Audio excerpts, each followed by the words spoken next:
அஸ்ட்ரோசைன் channel வாயிலாக உலகெங்கும் வாழ்ந்து கொண்டிருக்கும் சகோதர சகோதரிகளுக்கு அன்பார்ந்த வணக்கங்கள் மற்றும் வாழ்த்துக்கள். இன்றைய பதிவு பிப்ரவரி மாத ராசி பலன்கள். முதலில் பிப்ரவரி மாத கிரக நிலைகளை பார்க்கலாம். அதன்படி பார்க்கும் பொழுது மிதுன மனையில் குரு பகவான் வக்ரம் பெற்று உட்கார்ந்திருக்கு. கடகத்தில் இந்த மாத தொடக்கத்திலேயே சந்திரன் ஆட்சி பலத்தோடு அமைகிறது. சிம்மத்தில் கேது பகவானும், மகரத்தில் சூரிய பகவான். அப்போது மகரத்திலிருந்து கும்பத்துக்கு பயிற்சி ஆகுது பிப்ரவரி மாதம் 13ஆம் தேதி. அதே போல் செவ்வாய் பகவான் உச்ச பலத்தோட மகரத்தில் இருக்கார். இந்த பிப்ரவரி 23ஆம் தேதி எங்கள் மகரத்திலிருந்து கும்பத்துக்கு பயிற்சி ஆகிறது. அதே போல் புதன் பகவான் இந்த பிப்ரவரி மாதம் 3ஆம் தேதி கும்பமனையில் அமர்ந்திருக்க, அதே போல் சுக்கிரன் பிப்ரவரி மாதம் 6ஆம் தேதி கும்பத்தில் போய் அமருது. ஸோ சனி பகவான் மீனமனையில் அமர்ந்திருக்கார். ஸோ இந்த கிரக அமைப்புகளை வைத்து கொண்டு தான் நம்ம பலன்களை இந்த பிப்ரவரி மாதம் பார்க்க போகிறோம். நிறைய பேருக்கு டவுட் வருது, ராசி வச்சு பலனை பார்க்குறதா லக்னத்தை வச்சு பலனை பார்க்குறதான்னு.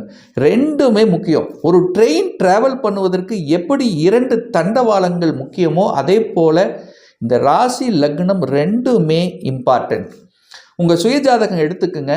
ராசி நாதனோட உங்கள் ராசி அமர்ந்திருக்கக்கூடிய அந்த நாதனோட எத்தனை கிரகங்கள் இணைஞ்சிருக்கு, அல்லது லக்ன நாதனோட எத்தனை கிரகங்கள் இணைஞ்சிருக்கு, யார் லக்னத்தில் நிறைய கிரகங்கள் அல்லது ராசியோட. ஸோ இதை பொறுத்தும் அதனுடைய முக்கியத்துவம் நீங்கள் புரிந்து கொள்ள வேண்டும். நம்முடைய சேனலை நீங்கள் ஃபஸ்ட்டு டைம் பார்ப்பவர்கள் என்றால் மறக்காமல் சப்ஸ்கிரைப் பண்ணிக்கிங்க. மீனம் ராசி அன்பர்களே, பிப்ரவரி மாதம் என்ன பலன் எப்படி இருக்கும் அப்படிங்கிறத செக்மெண்ட் வைஸாக நம்ம டீட்டெயிலாக பார்க்கும் பொழுது, உங்கள் ராசிநாதனான குரு பகவான் 4ஆம் இடத்துல, அதாவது சுகஸ்தானத்தில் வக்ரமாக உட்கார்ந்துருக்கார். லக்னத்தில் உங்கள் ராசியில் பார்த்தீங்கன்னா சனி பகவான் அமர்ந்திருக்கார். சனிங்கிறது உங்களுக்கு லாபத்தை கொடுக்கக்கூடியவனும் அவனே, விரயத்தை கொடுக்கக்கூடியவனும் அவனே. அதே சமயத்தில் இந்த மீனராசி என்பவர்களுக்கு இப்போ 7.5 சனியில் ஜென்ம சனி ஓடிட்டுருக்கு. அப்போது சந்திரன் மேலே சனி உட்கார்ந்துருக்காருன்னு அர்த்தம். அப்போது ஒளி பொருந்தி அந்த சந்திரன் மேலே ஒரு இருட்டு கிரகம் இருக்கும்போது மனதை மட்டும் பாதிக்கும். மனம் கன்ஃபியூஷன் அடையும். மனதில் ஏதாவது ஒரு குறைகளை கொடுத்து கொண்டிருக்கும் அப்படின்னு. அப்போ மனதை பாசிட்டிவாக வைத்து கொள்ள வேண்டும். நெகட்டிவ் விஷயத்துக்குள்ளே போயிடக்கூடாது. விரயஸ்தானத்தின் அதிபதி, விரயத்தை கொடுக்கக்கூடியவன் உங்கள் ராசியில் இருக்கார். அப்போ ராசிநாதன் விரயஸ்தானத்தை பார்க்குறார். உங்கள் ராசிநாதன் விரைய, அப்போ செலவுகள் அதிகமாகும். அப்போ செலவுகளை கட்டுக்குள் கொண்டு வருவது இந்த மீனராசி என்பவர்களுக்கு சிறப்பு. அப்போ செலவு ஆகுதுன்னா அதுக்கு தகுந்த மாதிரி வருமானம் வரணுமா இல்லையா? அப்போ வருமானமும் வரும். ஏன் வருமானம் வரும் அப்படின்னா, இந்த 2ஆம் அதிபதி தனத்தை கொடுக்கக்கூடிய அந்த செவ்வாய் பகவான் 11ஆம் இடமான லாபஸ்தானத்தில் உச்ச பலத்தோடு உட்கார்ந்துருக்கார். தனஸ்தானாதிபதி வலிமையாக உட்கார்ந்திருக்கார். பொருளாதார ஏற்றங்களை கொடுக்கும். அதில் எந்த மாற்று கருத்து இல்லை. என்ன கொஞ்சம் கோபம் வரும். 4ஆம், அதாவது 11ஆம் இடத்திலிருந்து தனது 4ஆம் பார்வையாக 2ஆம் இடத்தை பார்க்குறார். அப்போது ஸ்ட்ரைட் ஃபார்வர்டு கோபம் வரும், கொஞ்சம் ஆக்ரோஷம் வரும், நிதானம் இல்லாத தன்மை. ஸோ இதை மட்டும் கொஞ்சம் பார்த்து கொள்வது சிறப்பு. குரு 5 கிரகங்களை பார்க்குறார். அதாவது உங்கள் ராசிநாதன் இந்த மாத இறுதியில் பார்த்தீங்கன்னா 5 பேரை பார்க்குறாங்க. ஏற்கனவே விரயஸ்தானத்தில் இருக்கக்கூடிய ராகுவை குரு பார்க்குறார்.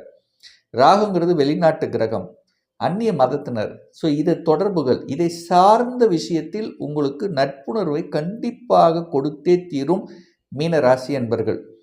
ஏன்னா ராகுனாலே வெளிநாடு, வெளி மாநிலம், அந்நிய தேசம் போகிறது, அங்கிருந்து இங்கே வர்றது, ஏற்றுமதி இறக்குமதி, துறை சார்ந்த விஷயம், தொழில் சார்ந்த விஷயம், வேலை விஷயத்தில் போயிட்டு வர்றது, இந்த மாதிரியான விஷயங்கள் கண்டிப்பாக உங்களுக்கு கை கொடுக்கும்.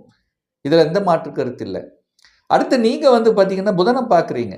அந்த புதனுங்கிறது யாருன்னா சுகத்தை பெருக்கி கொள்ளக்கூடிய ஆர்வம். அப்போது ஒரு காலிமனை இடங்கள், புதனாலே காலிமனை இடங்கள். அப்போது ஒரு இடங்களை வாங்கணும், இடத்தை வாங்கி போடணும், செலவாகுதே, அப்போ ஏதோ ஒன்று வாங்கி போட்டுக்கலாம் அப்படிங்கிற எண்ணuணர்வுகளை கொடுக்கும். அதே சமயத்தில் 7க்குரியவன் திருமணஸ்தானத்தின் அதிபதி போய் 12இல் மறைகிறதுனால அப்போ என்ன ஆகும்னா, உங்களுக்கு சில தொந்தரவுகள் என்ன, ஈகோ கிளாஸ் வரலாம், நான் சொல்கிறது கேளு அப்படிங்கிறது வரலாம், சின்ன சின்ன கருத்து முரண்பாடுகள் வரலாம்.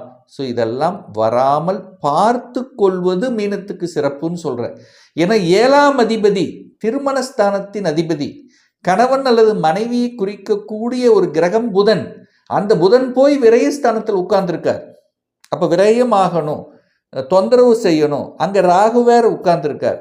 ஸோ முதலில் பிரச்சனைகள், ஒரு தொந்தரவு, ஒரு பாவத்தன்மை, சண்டை சச்சரவு, ஏதாவது ஒரு கெடுபலன்கள் அப்படிங்கிற மாதிரியான தன்மை இருந்தாலும் குரு பார்க்குறார். நீங்கள் பார்த்துட்டே இருக்கிறீங்க கெடுக்காத வரை. அதாவது எப்படின்னா, ஒரு வாத்தியார் உங்களை பார்த்துட்டே இருக்கிற மாதிரின்னு அர்த்தம். ஒரு நல்லவர் உங்களை பார்த்துட்டே இருக்கார், நீங்கள் கெடுதல் செய்ய முடியாமல் தடுத்து கொண்டிருக்கிறார் அப்படின்னு எடுத்துக்கலாம். அப்போ அந்த கோபத்தையும் ஆக்ரோஷத்தையும் கண்ட்ரோல் பண்ணிட்ட போதும். 7ஆம் அதிபதி 12இல் விரயஸ்தானத்தில் இருந்தாலும் அங்கே சுக்கிரனும் அங்கே இருக்க, கலத்திர காரக கிரகம் இருக்கு. அப்போ கணவன் மனைவிக்குள்ள விட்டு கொடுத்து போகணும். கணவனாக இருந்தால் மனைவி சார்ந்த விஷயம், மனைவியாக இருந்தால் கணவன் சார்ந்த விஷயத்தில் கொஞ்சம் விட்டு கொடுக்கணும் அப்படிங்கிறத சொல்கிறேன். அல்லது பாலினம் சார்ந்த விஷயங்கள், ஆண்களாக இருந்தால் பெண்கள் சார்ந்த விஷயம், பெண்களாக இருந்தால் ஆண்கள் சார்ந்த விஷயத்தில் எச்சரிக்கை உணர்வுடன் இருக்கணும். என கலத்திர காரக கிரகங்கள் என்று சொல்லக்கூடிய சுக்கிரன் செவ்வாய் மேலே அங்கே ராகு உட்கார்ந்திருக்கார். அப்போ ராகுங்கிறது ஒரு பாவ கிரகம், ராகுங்கிறது ஒரு பாம்பு கிரகம். செவ்வாய் ராகு சேர்ந்தாலே இங்கே கோபத்தை வெளிப்படுத்தும், ஆக்ரோஷத்தை வெளிப்படுத்தும் அப்படிங்கிற அமைப்புக்குத்தான் இந்த பதில் கொடுக்குறேன். அதே சமயத்தில் மனம் சஞ்சலப்படுகிறது. சந்திரன் மேலே ராகு, சந்திரன் மேலே சனி உட்கார்ந்துருக்கார். அப்போ ஒரு கெடுதல் செய்கிறது மாதிரியான ஒரு பாவனை உணர்வுகள் வந்து அதுக்கப்புறம் சமப்படுத்தப்படுகிறது அப்படிங்கிறத புரிஞ்சுக்குங்க. அப்போ நெகட்டிவ் விஷயத்துக்குள்ளே இந்த மீனராசி என்பவர்கள் செல்ல வேண்டாம். பணத்தை எங்கேயாவது கொடுத்துட்டேன், ரிட்டர்ன் வருமா, கண்டிப்பாக அது தொந்தரவு ஏற்படுத்தும். யாருக்காவது ஜாமீன் கையெழுத்து போடணும் அப்படின்னு ஆசைப்பட்டீங்களன்னா ரொம்ப கவனமாக எச்சரிக்கையோடு செயல்படணும்.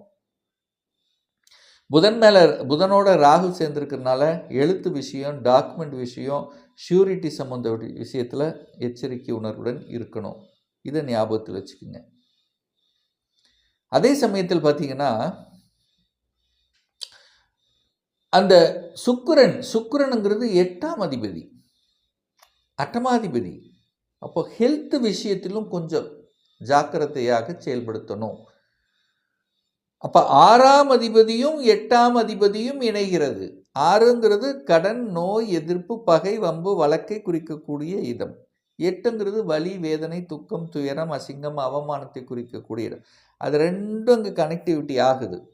அப்போது இந்த நெகட்டிவ் விஷயத்துக்குள்ள இந்த மீனராசி என்பவர்கள் உள்ளே போகக்கூடாது. போயிட்டீங்கன்னா என்ன ஆகும்? மனம் வலிக்கும். ஏன்னா ஏற்கனவே ஜென்ம சனி ஓயிட்டுருக்கு, ஏற்கனவே குழப்பமாக இருக்குது. அப்போது வேலை என்கின்ற விஷயமாக இருந்தாலும் சரி, தொழில் என்கின்ற விஷயமாக இருந்தாலும் சரி, எல்லாத்துக்கும் ஒரு புள்ளி வச்சு கோலம் போடணும், அவ்வளோதான். அவசர முடிவுகளை மீனராசி என்பவர்கள் எடுக்கக்கூடாது. டக்குன்னு நான் சொந்த தொழிலுக்கு போகிறேன், நான் ஒரு 1 கோடி இன்வெஸ்ட் பண்ணுறேன் அப்படின்னு சொல்லிட்டு போனீங்கன்னா ஏமாறுவதற்கான வாய்ப்புகள் அதிகமாக இருக்கிறது இந்த மீனராசி என்பவர்கள். அதே மாதிரி வேலையில் அதே மாதிரி செவ்வாய் சூரியன் சேர்றாரா, செவ்வாய் சூரியன் சேர்ந்தாலே 2 உஷ்ண கிரகங்கள் டக்குன்னு வெளிப்படுத்திடும், அவ்வளோதான். கோபத்தன்மையை டக்குன்னு வெளிப்படுத்தி ஒரே நாளில் டக்குன்னு முடிவெடுத்து ரிசைன் பண்ணுறது, வேலையை வேண்டான்னு சொல்லி விட்டுட்டு வர்றது, இந்த மாதிரியான தன்மைகளை அந்த மீனத்துக்கு உருவாக்கிறோம். அப்போ கோபம், ஆக்ரோஷம் கூடவே கூடாது. வேலையில் ஏதோ ஒரு வகையில் இக்கனா வச்சுட்டே இருக்கும். எனக்கு பிடிக்கல, எனக்கு ஏதோ ஒரு சங்கடத்தை கொடுக்குறாங்க, வேலையில் அழுத்தம், ப்ரெஷர் அதிகமாக இருக்குது, இதனால் மன உளைச்சல் அதிகமாக இருக்குது அப்படிங்கிற மாதிரி ஏதோ ஒன்று உங்கள் மனசுக்குள்ளே தோன்றிக்கொண்டே இருக்கும் இந்த மீனராசி என்பர்கள். அப்படி மாறணும்னா ஒரே வார்த்தை, இன்னொரு வேலையை அமைச்சிக்கிட்டு தான் மாறணும். சீக்கிரம் கிடைச்சிருமா? கிடைக்காது. 1 தடவை, 2 தடவை, 3 தடவை, 4 தடவை அப்ளை பண்ணணும். அப்போது வேலை மாறணும்னா இன்னொரு வேலையை அமைச்சிக்கிட்டு தான் மாறணும் அப்படிங்கிறத செயல்படுத்துபவர் தான் புத்திசாலித்தனம் அப்படிங்கிறத மைண்டில் வச்சுக்கோங்க. ஒரே விஷயம், சந்திரன் மனம் மாறிக்கொண்டே இருக்கும். சந்திரன் ஒரே மாதிரி இருக்க போதில்லை, மாறிட்டே இருக்கும். இன்னைக்கு டஃப்பாக இருக்கிறதுனா நாளைக்கு ஈஸியாக மாறிடும். இன்னைக்கு ஈஸியாக இருக்குன்னா நாளைக்கு டஃப்பாக இருக்கும். ஸோ இந்த மாற்றம் என்பது நிச்சயமாக மீனராசி என்பவர்களுக்கு உண்டு. இன்னைக்கு எனக்கு கஷ்டமாக இருக்குது, எனக்கு சிரமமாக இருக்குது, எனக்கு வலிவேதனை கொடுத்துட்ருக்கு ரொம்ப அப்படின்னா, அடுத்த இது உங்களுக்கு நல்லது தரப்போகுது அப்படிங்கிறத மைண்டில் வச்சுக்கோங்க. எனக்கு எந்த பிரச்சனை இல்லை சார், நல்லா இருக்கிறேன்னா கவனத்தோடு செயல்படணும் அப்படிங்கிறதையும் ஞாபகத்தில் வைத்துக் கொள்ளுங்கள் இந்த மீனராசி என்பவர்கள். மற்றபடி வெளிநாட்டு தொடர்புகளை உருவாக்குமா? தாராளமாக உருவாக்கும். ஏன்னா 5 கிரகங்களும் போய் 12ஆம் இடத்துல உட்கார்ந்துருக்கு. 12ஆம் இடம் என்பது வெளிநாடு, வெளிநாட்டு தொடர்புகள், வெளிநாட்டுக்கு போகிறது, குடும்பத்தை விட்டு வெளியில் போய் பிழைக்க போவது, குடும்பத்தை விட்டுட்டு வேறு இடத்துல போய் வேலை பார்க்கறது. ஸோ இந்த மாதிரியான அமைப்புகளை எல்லாம் உருவாக்கும். அதில் எந்த மாற்று கருத்தும் இல்லை. நல்ல தெய்வ வழிபாடு அப்படின்னு எடுத்துட்டா, உங்களுடைய ராசிநாதன் வக்ரமாக இருக்கிறதுனால ராசிநாதன் என்று சொல்லக்கூடிய தட்சிணாமூர்த்தியை வியாழக்கிழமை தவறாமல் சென்று வழிபட்டு வந்தீர்கள் என்றால் உங்கள் மனசு, எண்ணம், செயல், சிந்தனைகள் நேர்கோட்டில் இருக்குங்கிறதுல எந்தவித மாற்று கருத்தும் கிடையாது. ஒரு துல்லிய பலன் வேணும். உங்கள் ஜாதகத்தில் கிரகங்கள் எப்படி இருக்குது? ஆட்சி பலத்தோடு இருக்கா, இல்லை உச்ச பலத்தோடு இருக்கா, வர்க்கோத்தம பலம் பெற்றிருக்கா, திக்பலம் பெற்றிருக்கா, நீச்சமாக இருக்கா, அது எந்த கிரகங்களுடன் இணைவு பெற்றிருக்கு, எத்தனை டிகிரியில் இருக்குது, இப்போ நடக்கக்கூடிய தசாநாதன், புத்திநாதன், அந்தரநாதன், சூட்சமநாதன் எப்படி இருக்குங்கிறத பொறுத்து நீங்கள் கேட்கக்கூடிய எந்த கேள்வியாக இருந்தாலும் சரி, இந்த 2026 சொந்த தொழில் செய்வதற்கான கொடுப்பினை இருக்கா, அப்படி இருக்கக்கூடிய பட்சத்தில் எப்போ நம்ம சொந்த தொழிலை ஆரம்பிக்கலாம், திருமணம் தடைப்பட்டு கொண்டே இருக்கு, எப்போதான் நமக்கு திருமணம் நடக்கும், இப்போ +2 முடிச்சிருக்கேன், எந்த கோர்ஸ் எடுத்து படித்தா நம்முடைய ஃப்யூச்சர் நன்றாக இருக்கும், எப்போ எனக்கு ப்ரமோஷன் கிடைக்கும், எப்போ நான் வீடு கட்டுவேன், எப்போ எனக்கு குழந்தை பாக்கியம் கிடைக்கும், இது போன்ற கேள்விகளுக்கு துல்லியமான பதிலை நம்மால் கூற முடியும். ஒரு பர்சனல் கன்சல்டேஷன் எடுத்துக்கணும், ஒரு சுயஜாதகம் பார்க்கணும் என்று விருப்பப்படக்கூடிய அன்பர்கள் டிஸ்பிளே தெரியக்கூடிய நம்பருக்கு வாட்ஸ்அப் மூலியமாகவோ ஃபோன் கால் மூலியமாகவோ தொடர்பு கொண்டு நேரடியாகவோ அல்லது ஆன்லைன் மூலமாகவோ கன்சல்டேஷன் எடுத்துக்கலாம். நம்மளுடைய அலுவலகம் கோயம்புத்தூரிலிருந்து மேட்டுப்பாளையம் செல்லும் வழியில் வெள்ளக்கிணர் பிரிவு அண்ணாபூர்ணா ஹோட்டலுக்கு பக்கத்தில் அமைந்துள்ளது. பிரியர் அப்பாயின்மெண்ட் எடுத்துக்கிட்டு நேரடியாக கன்சல்டேஷன் எடுத்துக்கலாம். நிச்சயமாக இந்த பதிவு ஏதாவது ஒரு ரூபத்தில் உங்களுக்கு யூஸ்ஃபுல்லாக இருக்குங்கிறதுல எந்தவித மாற்று கருத்தும் கிடையாது. இந்த ராசி நட்சத்திர நேயர்கள் அனைவரும் வாழ்க வளர்க வளம் பெறுக என்று எனது வாழ்த்தினை தெரிவித்துக் கொண்டு விடைபெறுகிறேன். நன்றி, வணக்கம், வாழ்த்துக்கள்.